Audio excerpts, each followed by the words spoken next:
I didn't realize how small someone could make you feel until I met Carla. It crept in slowly, like a draft I kept telling myself I imagined. One day it was a comment, another day a tone, and before long I was shrinking myself just to keep the peace. I didn't see it clearly at first. I just knew that every time she opened her mouth, I braced for something sharp. Outside of that, my life was simple. I worked mornings at a neighborhood grocery store, stocking shelves and helping regulars find whatever they needed. It wasn't glamorous, but it was steady, and I liked knowing the same faces day after day. After work, I usually stopped by the small diner near my apartment. Good coffee, cheap meals, and a booth where I could unwind without feeling watched. Carla and I met there, actually. She was a server. Funny, confident, charming in a way that made me feel like I'd been invisible before she noticed me. In the beginning, she treated me like she genuinely liked my company. She'd sit with me on her break, complain about rude customers, ask about my day. I thought it was mutual interest. I thought we were building something. But the tone changed once we started seeing each other outside the diner. At first, it was tiny comments she brushed off as jokes. Things like, "You're cute when you try to sound smart," or "You'd look better if you didn't dress like someone's tired uncle." I'd laugh awkwardly and let it go, because I didn't know if I was being sensitive. She always said it with a smile, and I kept telling myself that meant something. Then she started dropping by the grocery store whenever she had a day off. She'd wander up and down the aisles while I stocked shelves, making little remarks just loud enough for nearby customers to hear. "You missed a spot. You stack things like a distracted toddler." "Wow, big career move, huh?" She'd grin like it was harmless fun. The customers would chuckle awkwardly, and I'd feel the heat crawl up my neck. When I mentioned it later, she waved it away. "Relax, I'm teasing. You're too sensitive." I kept thinking maybe she was right. Maybe I needed thicker skin. Maybe she just had a bold personality and I wasn't used to it. But it kept happening. If I showed up at the diner while she was working, she'd act like she barely knew me. She'd take other tables' orders with a warm smile, then come to mine and speak like she was annoyed I existed. "What do you want?" "Is that all?" "You gonna tip better than last time?" I tipped fine, sometimes more than fine, but she'd say it anyway, loud enough for her coworkers to hear, and they'd glance over at me with confused pity. When we were with her friends, the disrespect sharpened. They'd laugh at stories she told about me, stories she exaggerated until I sounded like some helpless fool who couldn't make a single adult decision without her guidance. If I tried to correct her, she'd cut me off. If I stayed quiet, she'd smirk like she'd proven her point. Little by little, I stopped talking, stopped adding anything to conversations, stopped expressing opinions around her because I already knew she'd twist them into a punchline. I could feel myself shrinking again, that familiar tightness settling in my chest before every interaction. One night, she invited me to a small get-together at her apartment. A few friends, some snacks, nothing big. I thought maybe it would be better this time. Maybe I was imagining things. Maybe she'd had a rough week before. But when I walked in, she introduced me as my grocery boy, and everyone laughed like it was the funniest line they'd ever heard. Something twisted inside me. Not anger, not yet. Just a deep, hollow ache that made me feel like I wasn't even standing in my own body. I smiled weakly because that's what I always did. I sat down quietly because that's what I always did. I didn't speak unless someone spoke to me first. And Carla? She loved it. She thrived on being the center of attention. My silence made her feel even bigger. But somewhere beneath that ache, a new feeling stirred. Something quieter, sharper, steadier. A thought I hadn't let myself think before. This isn't teasing. This is disrespect. And she does it because she knows I won't push back. That night, lying in bed, staring at the ceiling, the thought solidified into something heavier. I was done shrinking. I just didn't know what I'd do yet. The shift from maybe it's innocent to this is actually happening didn't hit all at once. It built slowly, day by day, like watching the same crack spread wider across a wall you kept pretending was stable.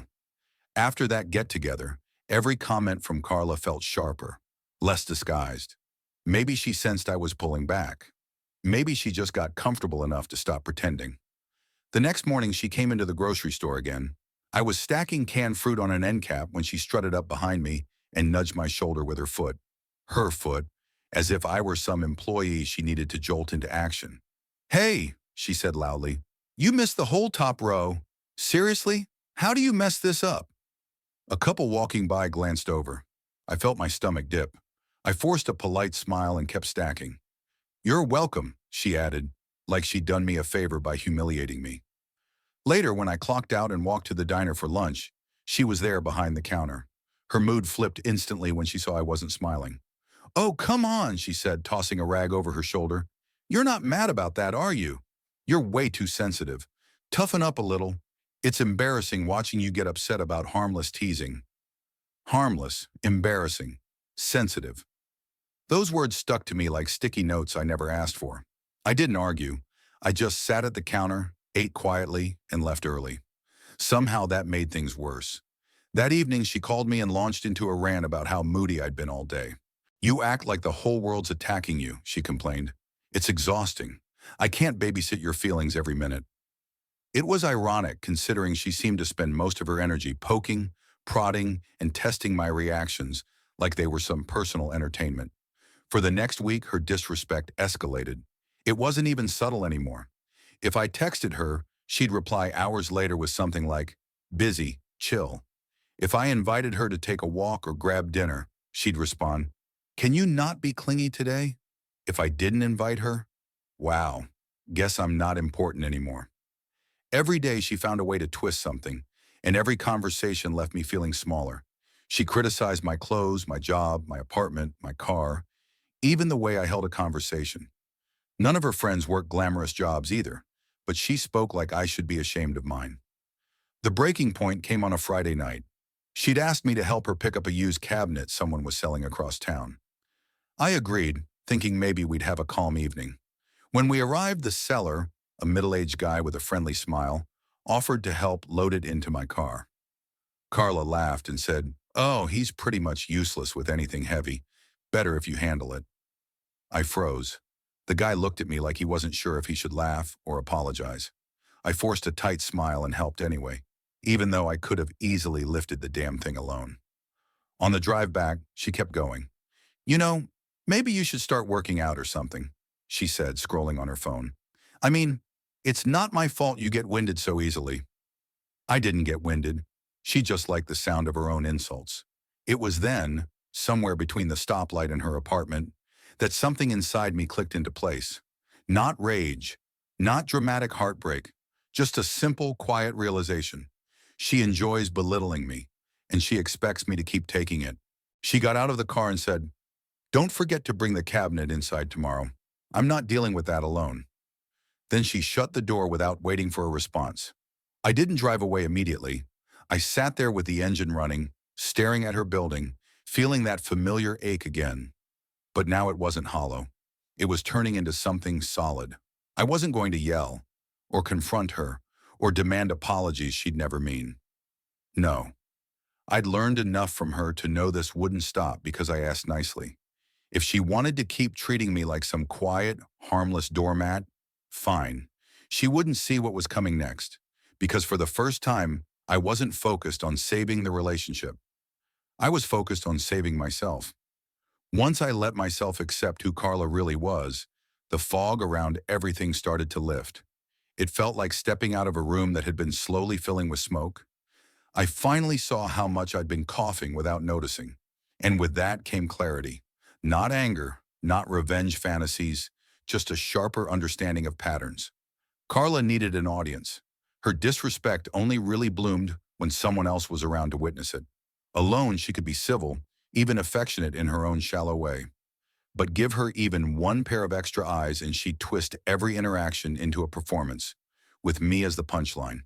And that was exactly where her downfall would happen. I didn't need to expose her or confront her. I just needed to stop giving her the reactions she fed on and quietly document what she already did out loud. So I started taking mental notes. No dramatic recording devices, nothing invasive or extreme, just observation. I paid attention to how she talked to her friends about me, how she introduced me in public, how she acted at the grocery store, how she spoke to customers at the diner, how her coworkers looked at her when she started in on me, And most importantly, how she treated people she didn't think mattered. Because it turned out I wasn't the only target. One evening, I swung by the diner for coffee. Carla was working a half shift, and I spotted a new girl, maybe 19, shy posture, trying to learn the ropes. Carla rolled her eyes every time the girl asked a question. At one point, she muttered, "God, do you know anything?" Loud enough for a table to hear. The girl flushed and apologized even though she hadn't done anything wrong. That's when I knew exactly what to do. Carla respected authority only when it threatened her image. Her manager, Terry, was strict but fair, a middle-aged woman with no patience for staff creating drama. Carla always straightened up when she was around, becoming the picture of professionalism. Terry had no idea how Carla acted when her back was turned. So over the next 2 weeks, I visited the diner more intentionally. Not every day, that would have been suspicious, but enough to catch the pattern. I sat quietly, ordered my food, and paid attention. Carla belittled the new girl again and again, nitpicking everything she did, correcting her harshly, and whispering comments to another server that were absolutely not workplace appropriate. The new girl never complained. She just kept her head down. One slow evening, after Carla had snapped at her for breathing like a scared hamster, I caught the girl near the soda machine and said, "You're doing fine. Don't let her get to you." She gave a small, grateful smile, one of those expressions people only make when someone finally acknowledges the hurt they've been swallowing. That was all the confirmation I needed. I didn't go to Terry right away. I wanted to make sure I wasn't acting out of pure emotion. But a few days later, Carla gave me the perfect opportunity. She arrived at the grocery store on one of her days off. Same as usual, but that time she didn't bother pretending it was teasing. She walked right up to me while I was stocking flour, nudged the bottom shelf with her foot, and said loud enough for a nearby customer to hear, "Are you seriously still on this aisle? I swear, watching you work makes me question my life choices." The customer frowned at her. Carla didn't notice. I glanced at the customer and said, "Sorry about that." Calm, steady, quiet. Carla rolled her eyes so dramatically it looked rehearsed. "Oh, please, don't start acting like a victim." That was the moment I realized she'd completely lost awareness of how she appeared. So that night, I stopped by the diner and asked Terry if she had a minute. I kept it factual, not emotional. I told her what I'd witnessed, how Carla treated both me and the new girl, how she behaved differently when Terry wasn't around. Terry listened with a face that didn't reveal much, but when I mentioned the exact comments Carla had made in front of customers, her expression darkened. "I've had concerns," she said quietly, "but I didn't have confirmation. Thank you for telling me." I didn't ask what she planned to do. I didn't need to. The next afternoon, Carla texted me, "We need to talk, now." I didn't rush. I let her wait. When I finally drove to her apartment, she was pacing in her parking lot like she was rehearsing lines. As soon as I stepped out of the car, she snapped, "Did you say something to Terry?" She pulled me into the office and lectured me like I'm a child. I almost got written up. I kept my voice even. "Maybe she wanted to talk about how you treat people." She froze, not guilty, offended, like I'd broken some rule she assumed I'd follow forever. "You're unbelievable," she hissed. "You're seriously sabotaging me now?" No yelling, no apology, just indignation at being held accountable. That's when I understood the final piece. She wasn't upset about being disrespectful. She was upset that someone interrupted her ability to do it comfortably. I met her glare and said, "I'm not your punchline anymore." Her mouth opened, then closed. Shock flickered across her face, and for the first time since I met her, she had nothing to say. That silence was the first real victory I'd had, but the consequences were still coming, and they weren't going to be quiet. The fallout didn't hit all at once. It trickled in slowly, each piece fitting neatly into place like the ending of a puzzle I'd been staring at for months. After that confrontation in the parking lot, Carla didn't call or text for nearly a week. No angry paragraphs, no sarcastic jabs, nothing. It felt strange at first, quiet in a way I wasn't used to, but also weirdly peaceful. Then I walked into the diner one afternoon, mostly out of curiosity. Carla wasn't there. The new girl was running the register, and when she saw me, her shoulders relaxed just a little. "Carla quit," she said softly. "Well, kind of." Terry gave her a final warning, and she stormed out. Said she didn't need this place. She paused.